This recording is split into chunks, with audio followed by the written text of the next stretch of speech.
أعوذ بالله من الشيطان الرجيم. بسم الله الرحمن الرحيم. ومن أحسن قولا ممن دعا إلى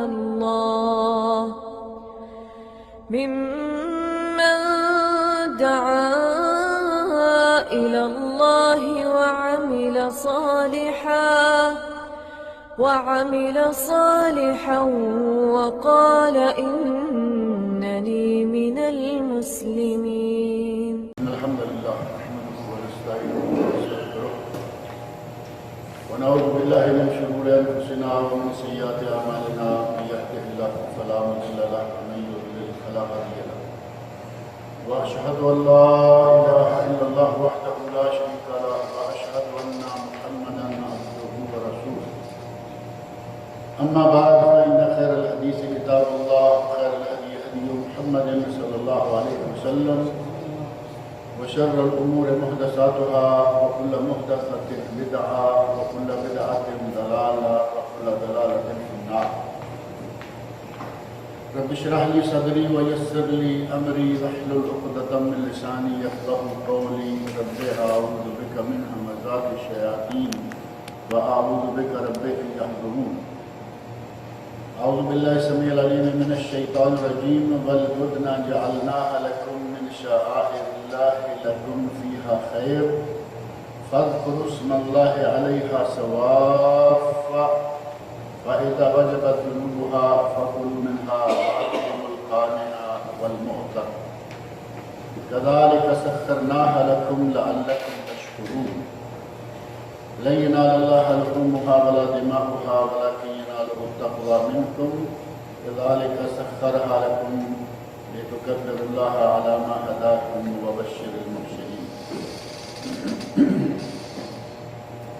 گزشتہ کئی درسوں سے حج اور قربانی اور عمرہ وغیرہ کے مسائل کا سلسلہ قرآن کریم کی آیات میں چل رہا ہے، اور پہلے حضرت ابراہیم خلیل علیہ السلام کا تذکرہ مبارک گزرا ہے.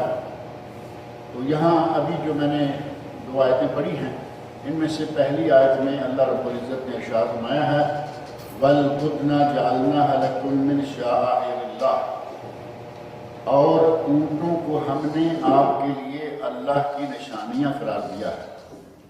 اونٹوں کو ہم نے آپ کے لیے اللہ کی نشانیاں قرار دیا ہے. لَكُمْ فِيهَا خیر، تمہارے لیے ان میں خیر ہے، بھلائی ہے، بہتری ہے.